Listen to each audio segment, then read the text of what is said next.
Try that again. Okay.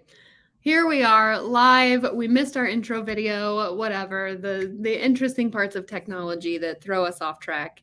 But I am Elisa Garn, CEO and founder of Level Next, joined today with one of our Level Next mentors, Blake Wilson, who I believe needs no introduction, but I'm still going to allow him to introduce himself. So Blake, tell us a little bit about you. Would love to. A little bit about me. I am a kind of human being that loves chatting with other human beings and making them feel important. I've gone through a lot of monikers in my career. Some people know me as the best recruiter they've ever met. Others, the Michelangelo of recruiting, the Ninja Turtle, not the painter. Really long term, my biggest goal is to make people feel loved and important and really just infuse a little bit more of a cowabunga into your career. I will say that I know you as many of those things, if not all of them, as well as quite the chef and connoisseur of the best food and recipes and cooking on the planet. But one question I have, do you bake and cook? Do you have a preference one way or the other? Yeah, I like to cook far more than I like to bake. I feel like cooking is a lot like, or baking is a lot like classical music. You've really got to know every single note and hit it just how it's supposed to, or there's someone that's like, they really missed that eighth note in Beethoven's symphony. Whereas cooking is a lot more like jazz, where it's like in the moment, I can change things up, add my own twist to it, and really make it uniquely me. So I really gravitate more towards cooking. Most of my life, I didn't have a creative outlet. And that's really where I found that I could shine and change things up to make things that were very personal to me and mirrored some of my life experiences.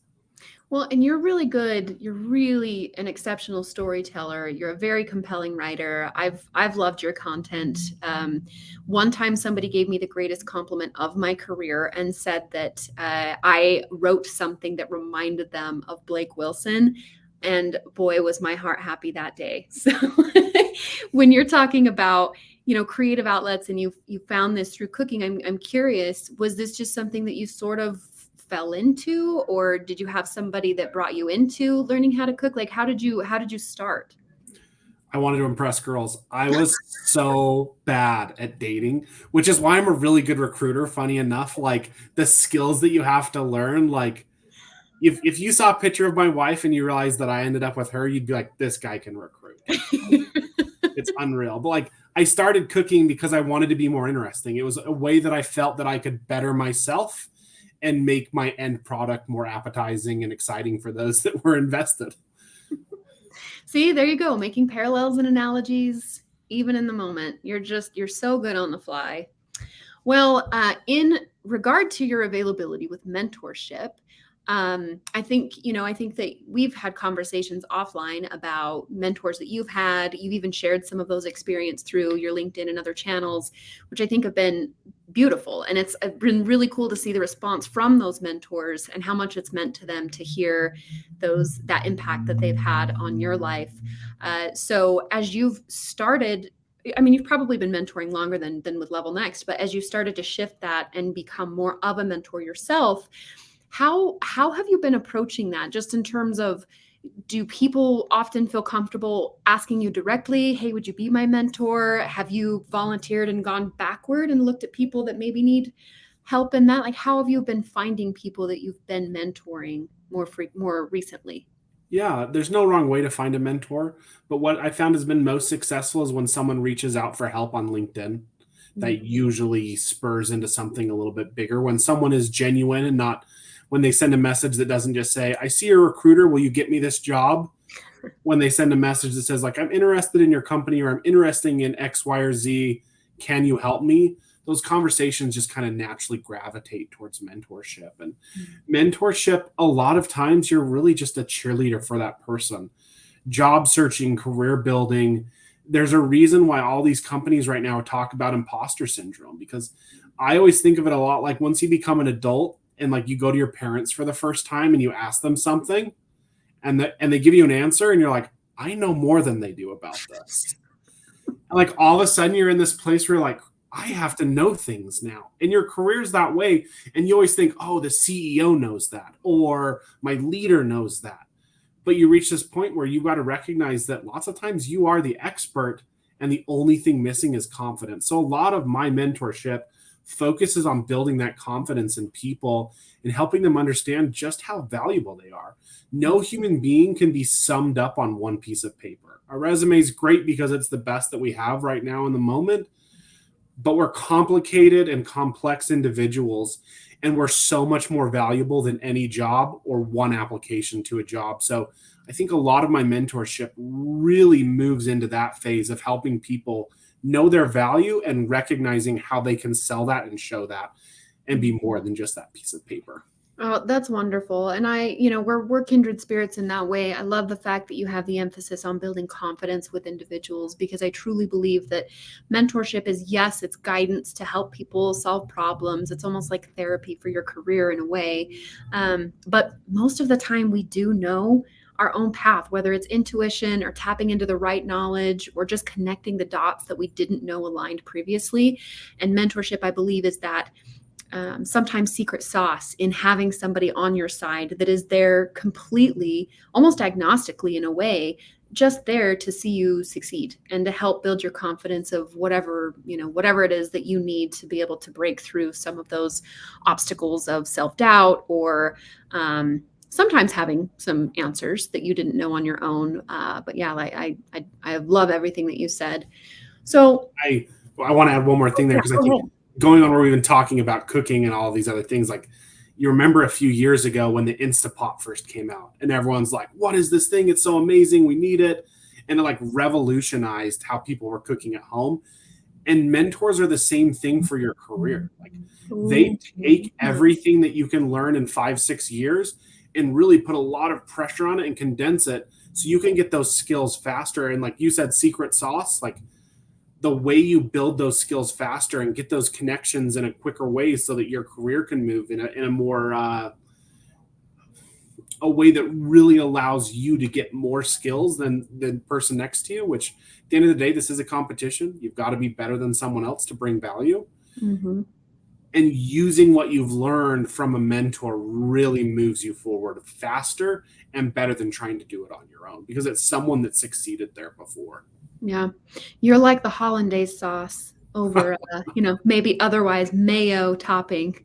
Yeah, and don't even get me started on hollandaise sauce. I could talk about hollandaise sauce. Oh my gosh, I made my first hollandaise sauce during COVID because I started cooking a lot more at home during that year.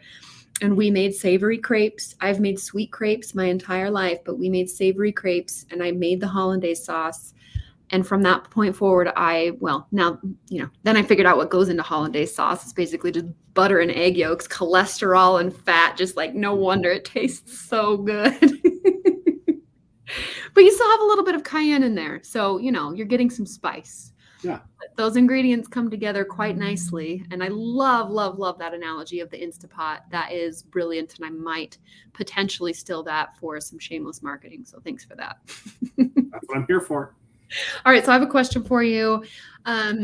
We, in these interviews, like we like to be able to give some free advice, if you will. And maybe it's not necessarily going to be relevant for every single situation or every individual, because I do think that mentorship is very personal. And that's one of the benefits, is you get to put into context how you would address or approach those situations. But as we've known each other and we've gotten more acquainted over the last few years, one of the things that I've seen is your ability to identify and associate risk. So I would love to hear from your point of view, how do you learn to embrace risk taking? But maybe a second follow-up question is, how do you personally evaluate, what's appropriate risk versus maybe too much risk? Yeah, I think for me, where I first learned to take risk is from failing, and failing hard.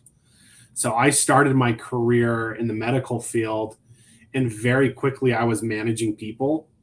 And I went from a kid in college to a manager of a building with millions of dollars in product and 60 direct reports.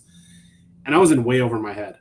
I was told by everyone that I had to be this type A personality, just like, it's my way or the highway, you do it. And that's so not me. I'm very laid back, go with the flow. And I've since learned that servant leadership is far more successful for me.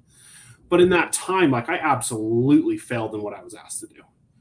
And I didn't take any risks because I was so scared of getting fired and so scared of being this person. And then one day I woke up and looked in the mirror and I hated who I saw. I was not me. I was a different person. And it made me step back and realize like what was truly important in my life. And if you can identify those things that are important to you in your life and your career, then you can look at what risk is appropriate. Like for me, family is always going to come first. I've got a beautiful wife, like I said before, and the cutest daughter you'll ever see. And I'm not going to do anything that's going to risk them not having a happy life. But on the other side of that, if I can take a big risk that makes it so that they can have the best life possible, I am jumping on that train. And if it means burning the candle at both ends or whatever I need to do, I'm doing that because that's what intrinsically I hold as most valuable in my life. So I think before we take risk, the most important thing is to take a step back and identify what are the most important things in my life and how will this affect me? And then use that as kind of the building blocks. And I'm a very, very much worst case scenario risk analysis. So like when I was a kid, I loved to cliff jump. As an adult, I do not see the value in what that 10 seconds of excitement will give me versus the long term. Like I could break my neck and be paralyzed and leave my family unable to eat. Like, yeah, sure. So I look at it the same way in my career. Like I'm not going to do that 10-second big risk that could make me a millionaire, but also make us out on the street. But I am going to consistently be looking for ways that I can put myself out there that builds us in and makes us stronger as a family unit and makes me stronger as a professional. What's a recent risk that you took? I mean, if we don't, if it's too sensitive, you can choose your share, but what's a risk that you took recently that, and the outcome, whether it went the way you expected it to or not? Yeah, I think I have been so lucky in my career to have some really great leaders, and I have some incredible leaders right now. And what I went to them and said, like, I am not being fulfilled. And that was scary because we've been slow. The market's crazy. As a recruiter right now, a year ago, we were the hottest people on the market. Now we're the first people getting let go when these companies start changing. Yeah. And to admit that to my boss was terrifying. But he's a great mentor to me. And he came back and gave me some steps how we could move forward and give me some other opportunities and look at other ways that I could grow.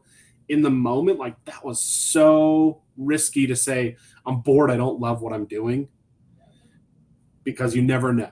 But at the same time, taking that risk, now I have a lot more responsibilities and things that I can be working on and a clearer path to personal growth.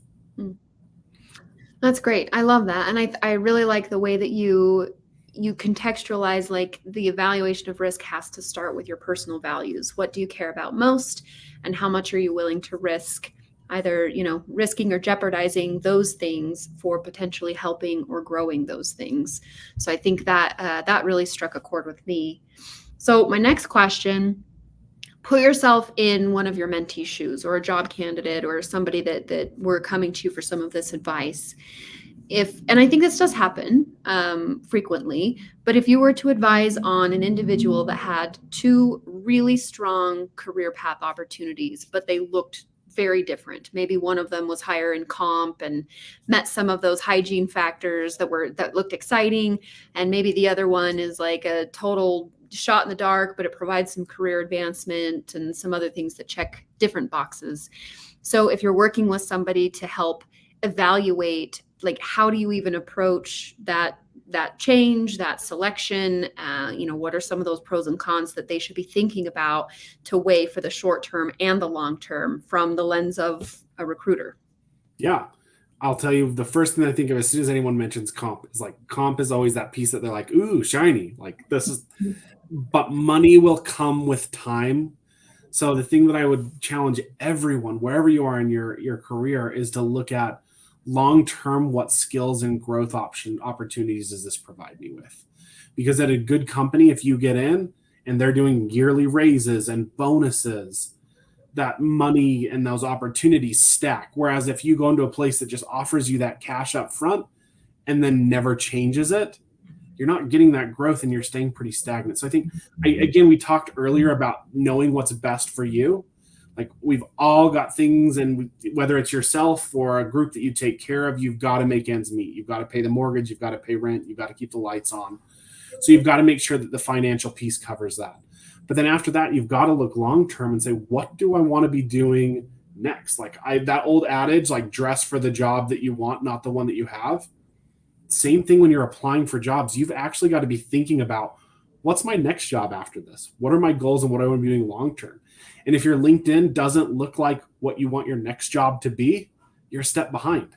Mm-hmm. You've got to be actively building your skills for what's next. Being on your career journey is a lot like going the wrong way up an escalator. If you hold still, you're actually moving backwards. You have to always be taking a step forward to continue to grow and to get to your end goal. Yet again, a wonderful visual. I think that's something that I personally can relate to. I know that prior to taking on more like a sales role in recruiting with an agency, when I started in HR and was more or less pulled into the career path, I was the person that just showed up. You know, I didn't really think that much about even a career path at the time. For me, it was, this is how I make a living. I go to work and I do what's asked of me, and then I go home and I live my life. But once I changed that mindset and decided to take a more proactive approach to my career, a lot of what you're talking about set in for me. It's really where I had my own personal hockey stick growth moment in my path. And I've talked to many other people that have had that same experience. So I think what you're sharing is very valid. Going to your point about, I want to go back to comp for a second, because I agree with you that it really shouldn't be a deciding factor. It's a hygiene factor. We got to make sure needs are met, Maslow's hierarchy, all of that. But let's talk a little bit about negotiation skills. So if you were to advise somebody on, you extend an offer as a recruiter, you're really excited about this candidate, they've gone through all of these processes, and finally, like, here's the offer, they receive it. I think that many people feel like that's kind of the end of the story, right? Either take it or don't. So from the lens of you as a corporate recruiter, how should a candidate approach that if they feel that they want to negotiate? And what's a good place to start? Should it be compensation? Should it be benefits? Like, from your perspective, how does somebody approach a negotiation once they receive an offer? First of all, no matter what they told you leading up to the process, always assume there's wiggle room. Once a company has decided that they like you enough to make an offer, the power is yours. Like, you become He-Man. Like, lift up that sword and be confident, because you are their top pick and they're pumped about you. You've got to ask them what your options are. So once that official offer is in your hand, whether it's base pay, whether it's equity, push back. The other thing that I tell people all the time is you should always be interviewing. Even if you love your job, at least once a month, try and do it with an interview. It should be a company that you're excited about. It should be something that interests you. Don't interview just for the sake of interviewing, but know your value in the market. Like, I can't tell you how beneficial it is when it comes time to our yearly compensation cycle and I want more money, to say, I've talked to 4 companies in the last year. This is what I've seen as a typical range for someone with my skill set and what other companies are willing to pay. I would like to see X. Mm-hmm. And the same thing, once you have that offer in your hand, you know what you're worth if you've talked to some other companies. If not, get a great mentor, connect with a recruiter that wants to help you, and ask what the value is for your role in the market. There's great websites, like you can go to Glassdoor or Fishbowl and look up different places to see what other people are being paid. But go in with that knowledge and then use that as a way. Like, don't just say, I want more money because I want more money, because we all want more money. Like, even the Bezoses and the Elons are saying, like, how do I make more cash? Sure. Yeah. But if you can come in and say, this is what I'm seeing in the market, can you get a little closer to this and meet somewhere in the middle? You're going to find that that's a much stronger negotiation tactic than, I don't know if this is good enough for me. What else can you do? Mm.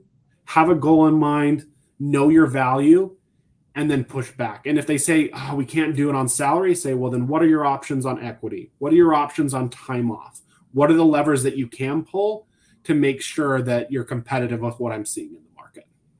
I really like that. I would probably just on my own ad advise people to be armed with the knowledge that it is going to be very expensive for the company to have to, like rescind the offer and start over with another candidate. Sometimes they do have a candidate B, but in my experience, they've psychologically ruled everyone else out to identify you as the person. So if they do have to start the process over, it's disruptive. It's going to delay their ability to hire and solve whatever problems they need this person to come in and solve.